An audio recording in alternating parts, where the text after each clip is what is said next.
It's another edition of Time About the Movies. Today we're looking at the movies of May 10th, 1991. We've got 4 movies to look at today, so let's not waste any time. Let's just jump right on into it. And we are at the summer movie season, and of course that's when all the big sequels come out. And what bigger sequel could start off the 1991 summer movie season than, of all things, FX2? Some of you probably don't even know what FX1 is, but here's FX2, The Deadly Art of Illusion.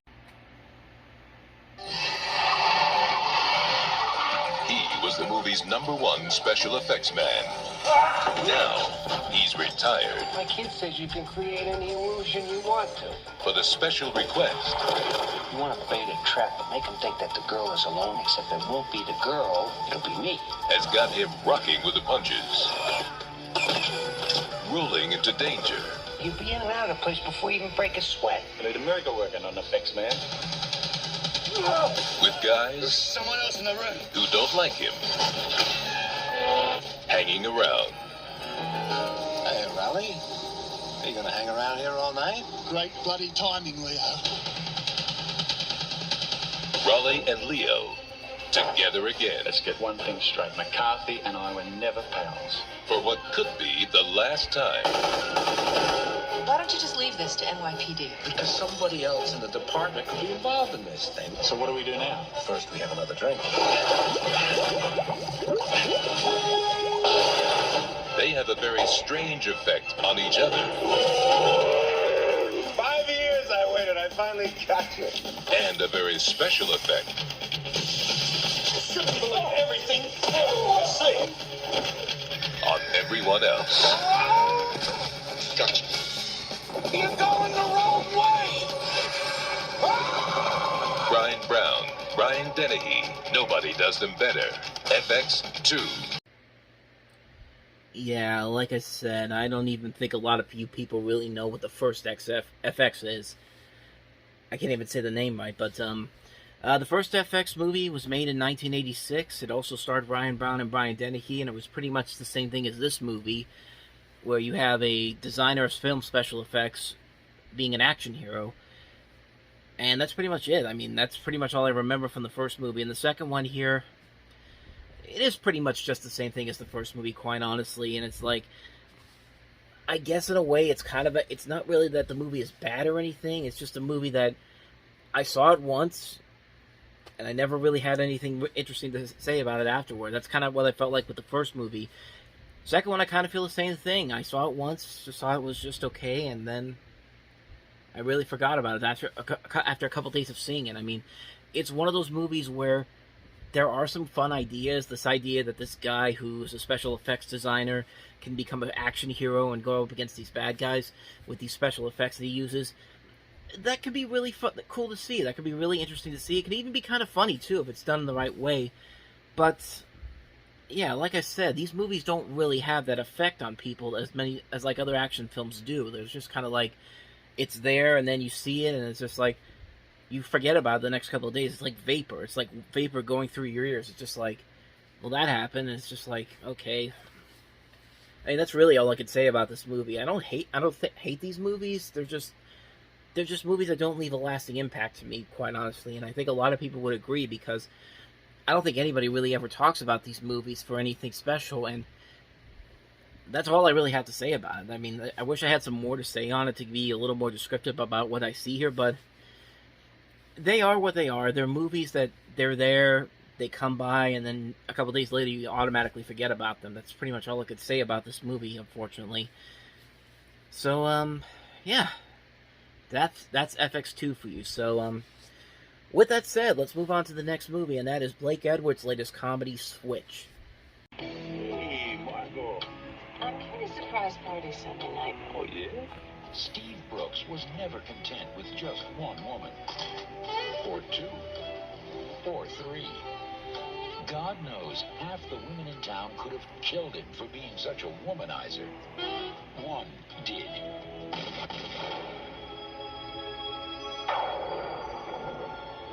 But heaven wasn't ready for a guy like this. So God sent him back and gave him one more life to live.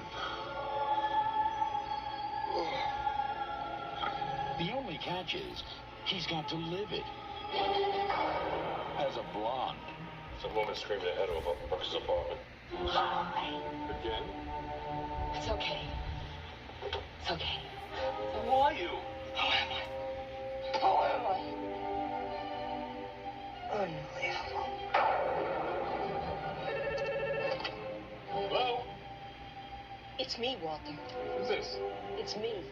I'm a woman. Yeah? Can't think with all this hair. Now he's a man trapped in a woman's body. I really want to go to bed with you. And a woman trapped in a man's world. I lost my virginity. Can we talk about this? I'm sick and tired of being treated like a piece of meat. I am scarred.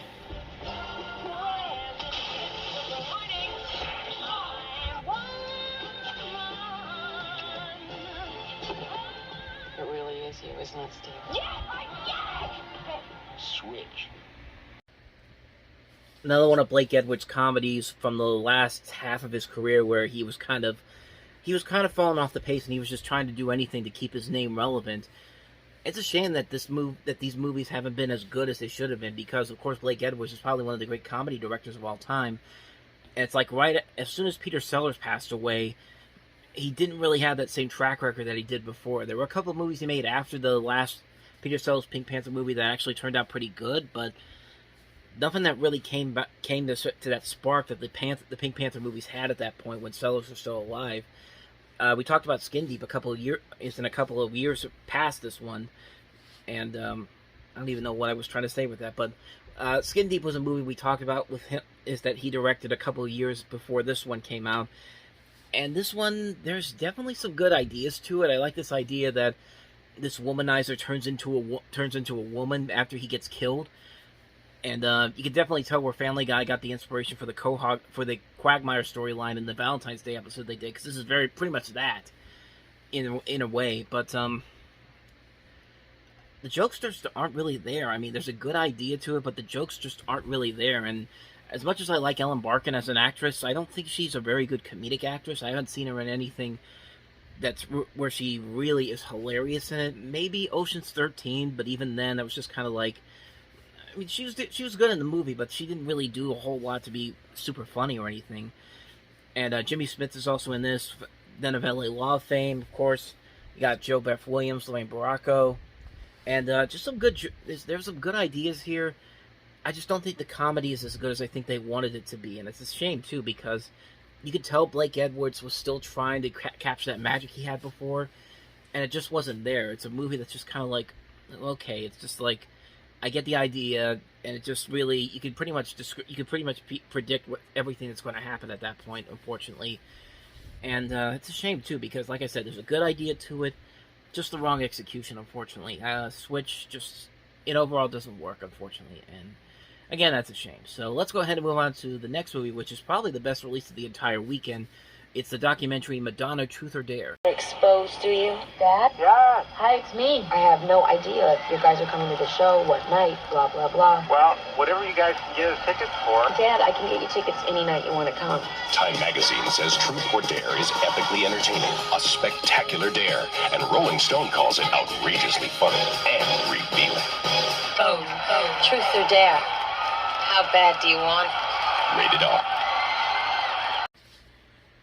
Probably one of the best documentaries ever made. Even if you're not the biggest Madonna fan, you could still find a lot to really appreciate in this movie. I really love the way this documentary is shot, because it's not just a typical documentary. It's a very uniquely made documentary. It's a film that just focusing on the backstage life of Madonna, but the way they shoot it, it's kind of like it's got like a cinema verite style, while most of the performances are edited to be in color. And it's Madonna at her peak. I mean, Madonna made a lot of good music back then, and she still does. And you can make fun of her age and all that, but she's still a pretty entertaining person and a good musician with the later works that she did. And this is a very good documentary overall. It's just a very good documentary. It's not made like a typical documentary would be, but it's a very good movie. It's a very well-made film overall. There are some scenes that are a little too forced. They were a little where they're trying to get a cheap emotional impact for you, but it doesn't really hurt the movie all that much. I mean, you could still get a lot of enjoyment out of this movie. Like I said, even if you're not the biggest fan of Madonna, you could still get a lot out of this. And it's just a damn good documentary. It's one of the best documentaries ever made, in my opinion, and I can't recommend it enough. If you haven't seen Madonna, Truth or Dare, definitely check it out. So, with that said, let's move on to the last movie, and that is Sweet Talker, another movie with Bryan Brown in it. Are you coming or staying, Harry? Don't rush me. It's a big thing leaving home. I'm gonna miss you, mate. Don't do anything I wouldn't do. The town of Beachport is about to meet Harry Reynolds. Do you want to be rich? If you want your miserable little bits of real estate to become choice blocks worth $1 million. Sleepy little Beachport is waking up at last. I put it down to personal magnetism. The whole town's wild about Harry. You're a salesman, aren't you, Harry? No, I'm a seller. A salesman goes to people and tries to get them to buy things. You count us in, or you don't dig. But a seller, people come to him and shove money in his pocket. He's giving them something to believe in. This place will rival the Gold Coast of Queensland. It'll be Australia's Miami. We'd like to invest a little more. See, Harry, they're shoving money in your pocket. And they're giving him all their Money, money, money. Buckets of lovely money. Talk real fast and don't take no for an answer, right, Harry? Fellow fishing? They say the big ones run after dark. You want to come up? You need a new line. Now he's in over his head in trouble. I got a little proposition for you, Harry. I hope you won't say no. I'm saying yes, Joel. Sight unseen. Handshake deal, yes. Harry, I've come to invest. Invest! I've got $30,000. 193,000. And head over heels in love. You like it here, Harry? Better than any place I've ever been. Now, this is very good, this scheme of yours. It's not a scam. Scheme. I said scheme. I've checked your record, Harry. You're on parole. Time to leave, Harry. Sweet schemes. I wasn't going to take your money. Oh, no, just everybody else's. Sweet dreams. Look at this town, Harry. You breathe life into it. You let something loose here. Bryan Brown, Karen Allen, and introducing Justin Rosniak. You're better than you think you are, Harry. Sweet Talker. How fitting that we have a show that starts off with a Bryan Brown movie, and we're ending the show with a Bryan Brown movie. This one is obviously not quite as well known as FX2, although that's debatable about FX2. I still can't get the title right. But at least Sweet Talker at least looks like a decent movie. I haven't seen it, so I can't really comment on it. Doesn't really look like it has anything that truly makes it stand out. It seems like kind of a formulaic premise to it. And, you know, honestly, that could probably be a good thing about it. It's a movie that I think is a crowd pleaser. And I think it's a movie that, when you really look at it, we can all use a little crowd-pleasing movie that doesn't feel like it has to be grand or epic or anything in that kind of way. And from the trailer of this, that's what I'm getting a lot from in this movie, and I mean, it could be right up my alley. It might be one I definitely would want to check out one day, especially with Bryan Brown and Karen Allen in it. But I can't really comment on it again because I haven't seen the movie, but the trailer for this one definitely has more interest in seeing this than it would, say, FX2 or even the first FX again. But, so yeah, that's my thoughts on Sweet Talker for you. And so on that note, we wrap up another edition of Time About the Movies. We'll delve into the weekend of May 17th next time around with some good movies. Bill Murray and Richard Dreyfuss in What About Bob? We also have Brian Bosworth in the So Bad It's Good Stone Cold. Mannequin on the Move, which you might be surprised on what I have to say about the first Mannequin, but we'll get to that when we get to that one. Auntie Danielle, and also Opening Night. So 5 movies to look at next time around. So thank you guys for watching, and as always, if you want to see more videos like this, check out the playlist on the next page, check out the previous episode, and I'll see you guys tomorrow for another new episode. So thank you for watching, I'll see you guys tomorrow, and until then, as always, take care.